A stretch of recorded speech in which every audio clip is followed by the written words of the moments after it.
Hello friends, welcome to channel of study with Sangharsh. आज मैं आप लोगों को वायरस, बैक्टीरिया, प्रोटोजोआ और फंगस के बारे में बताने जा रहा हूं।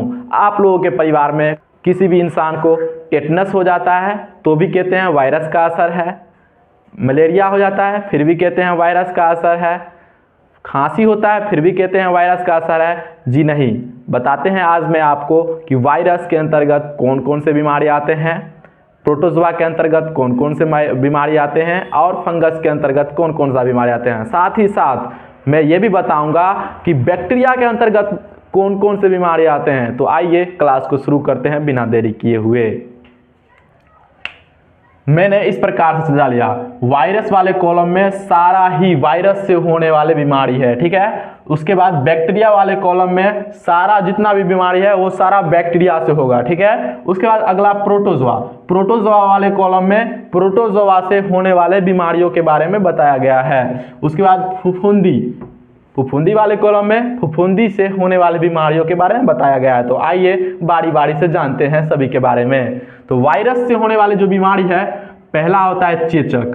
चेचक जो होता है जिसे हम लोग घर पे बोलते हैं चिकन पॉक्स, चेचक, वो जो होता है वो वायरस के कारण होता है। किससे होता है? वायरस के कारण, ठीक है। रेबीज जो होता है, रेबीज जो कुत्ते, बिल्ली और कुछ जानवरों के काटने के कारण वायरस के असर के कारण रेबीज हो जाता है, वो भी वायरस के कारण ही होता है। जुकाम, सर्दी जुकाम जो बोलते हैं, सर्दी जुकाम हो जाता है बहुत ज़्यादा, वो वायरस के कारण होता है। पोलियो, पोलियो का खुराक आप लोग बच्चों को दिलाते होंगे, बचपन में ही हो जाता है, जन्म के समय ही, वो वायरस के कारण होता है, ठीक है। आगे चलते हैं। इन्फ्लुएंजा, इन्फ्लुएंजा एक ऐसा बीमारी है जिसमें खांसी जुकाम एक साथ आ जाता है, इन्फ्लुएंजा, वो वायरस के कारण ही होता है। उसके बाद खसरा, वायरस के कारण होता है। हार्पीज, हार्पीज भी एक बीमारी है जो वायरस के कारण हो जाता है। डेंगू, मच्छर, मादा मच्छर के काटने से होता है, ठीक है ना। मादा मच्छर के काटने से डेंगू बीमारी होता है जो कि वायरस के कारण होता है। उसके बाद ज्वार, ये भी वायरस के कारण, डेंगू ज्वार जो है ये वायरस के कारण होता है, ठीक है ना। आगे चलिए। मेनिनजाइटिस, मेनिनजाइटिस ये भी वायरस के कारण होता है, मेनिनजाइटिस वायरस के कारण होता है। इबोला, इबोला, इबोला एक वायरस के कारण होने वाली बीमारी है, इबोला। उसके बाद एड्स, यौन संबंध के कारण होने वाली बीमारी है, एक बहुत खतरनाक बीमारी होता है, यौन संबंध के कारण होता है, ये भी एक वायरस के कारण ही होता है। एड्स, एड्स वायरस के कारण ही होता है। चिकनगुनिया, चिकनगुनिया, चिकनगुनिया एक मच्छर होता है जो बहुत खतरनाक मच्छर होता है, उसके काटने के कारण चिकनगुनिया जैसे बीमारी से ग्रसित हो जाते हैं इंसान, तो वो भी वायरस के कारण होता है, ठीक है ना। उसके बाद कंजक्टिवाइटिस, क्या है? कंजक्टिवाइटिस, कंजक्टिवाइटिस, कंजक्टिवाइटिस भी एक वायरस के कारण होने वाली बीमारी है। तो आइए अब जानते हैं बैक्टीरिया के बारे में, बैक्टीरिया से कौन कौन सी बीमारी होती है। तो पहला है टेटनस, टेटनस जो आयरन का कोई चीज गड़ गया हो हाथ पैर कहीं पे, तो टेटनस जैसी बीमारियों का सामना करना पड़ता है। तो उससे पहले हम लोगों को टेटनस से बचने के लिए टेटवैक जैसे इंजेक्शन लेना पड़ता है ताकि उससे हमें राहत मिल सके, हमें टेटनस जैसी बीमारी का सामना न करना पड़े। तो वो टेटनस बैक्टीरिया के कारण होता है, उस बैक्टीरिया को मार देता है वो इंजेक्शन। उसके बाद प्लेग, प्लेग के बारे में आप लोग जानते होंगे, प्लेग एक बहुत ही खतरनाक बहुत आक्रामक बीमारी है, बहुत खतरनाक बीमारी है जो वायरस बैक्टीरिया के कारण होता है। किसके कारण होता है? बैक्टीरिया के कारण होता है। उसके बाद है हेजा, हेजा, हेजा में जैसे कि दस्त, वोमिटिंग सब एक साथ होने लगता है, ये भी क्या है? ये बैक्टीरिया के कारण होने वाली बीमारी है।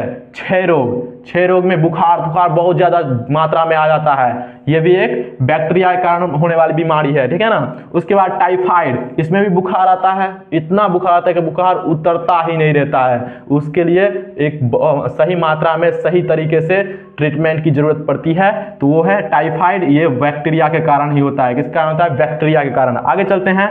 तपेदिक, ये भी बैक्टीरिया के कारण ही होने वाली बीमारी है। उसके बाद डिप्थीरिया, डिप्थीरिया, डिप्थीरिया ये भी बैक्टीरिया के कारण होने वाली बीमारी है, डिप्थीरिया, ठीक है। आगे चलते हैं।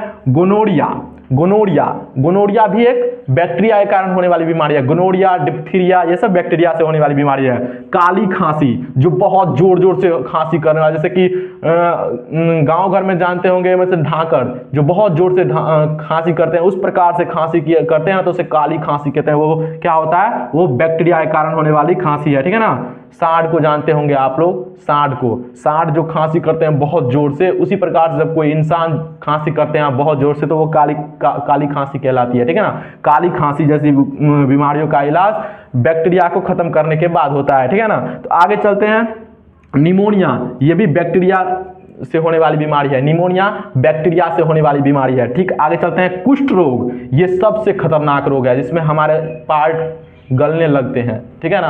तो इससे बचने के लिए 2 प्रकार का टैबलेट आता है, एक ग्रीन टैबलेट आता है, एक रेड टैबलेट। कभी इसके बारे में बताऊंगा मैं आप लोगों को एक छोटा सा वीडियो बना के कि कुष्ठ रोग से किस प्रकार से बचा जा सकता है, तो निदान पाया जा सकता है, वो बताऊंगा कभी।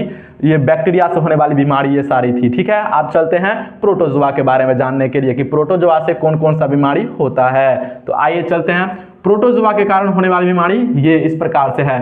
पहला जो है मलेरिया, मलेरिया जो होता है वो प्रोटोजोआ के कारण होने वाली बीमारी है, मलेरिया प्रोटोजोआ के कारण होने वाली बीमारी है मलेरिया। उसके बाद है पायरिया जो दांत में होती है, दांत के अंदर पायरिया हो जाता है किसी इंसान को, वो भी क्या होता है, प्रोटोजोआ के कारण होता है, पायरिया।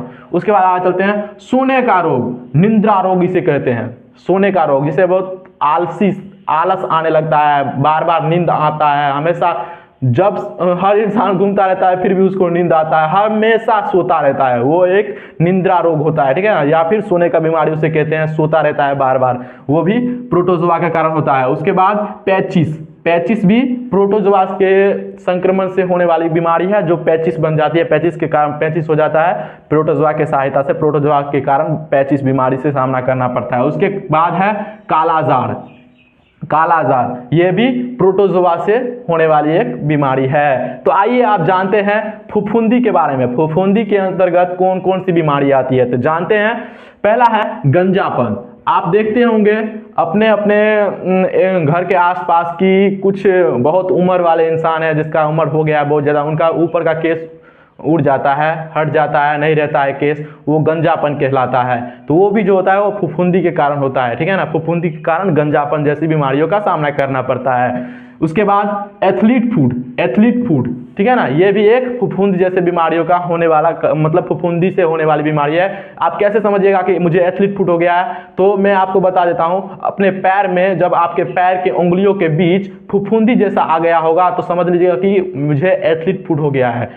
वो कैसे होता है, तो जब आप टाइट जूता पहनिएगा ना तो उसके अंदर जब स्वेलिंग होता है, पसीने का स्वेलिंग होता है ना, तो उस समय वो पसीने के कारण एथलीट फूड जैसे बीमारी का जन्म हो जाता है। तो एथलीट फूड उसी के कारण होता है, वो फफूंदी के अंतर्गत आता है, ठीक है ना। आगे चलते हैं, दम्मा जो बहुत जोर जोर से खांसी करता है, बार बार, एक बार खांसी किया तो लगभग 10 बार खांसी करेगा, ठीक है ना। उस प्रकार के इंसान वो फफूंदी से सामना होने के कारण ये दम्मा जैसे बीमारी हो जाता है, ठीक है ना, फफूंदी के कारण होता है दम्मा। उसके बाद खाज, ठीक है ना, खाज, जैसे कि किसी इंसान के किसी लड़के या लड़कियों के हाथ में देखते होंगे आप, जैसे कि बहुत ऐसा खुजली हो गया है कि कोई भी मलहम उस पर काम नहीं कर रहा है, कोई भी मेडिसिन उस पर काम नहीं कर रहा है, वो आप बार बार खुजलाता रहता है उसको, मतलब वो बार बार ठीक हो जाता है, फिर कुछ दिन के बाद फिर आ जाता है, ठीक हो जाता है, फिर आ जाता है। तो वो होता है क्या, खाज, वो फफूंदी जैसे बीमारियों के कारण ही होता है। आगे चलते हैं, वो होता है दाद, ये फफूंदी जैसे चीज़ों के कारण ये दाद भी हो जाता है। ये सभी फफूंदी के कारण होने वाले बीमारियां हैं। तो इसी प्रकार के वीडियो प्राप्त करने के लिए मेरे चैनल को सब्सक्राइब कर लीजिए और कमेंट करना ना भूलिएगा। थैंक यू, धन्यवाद।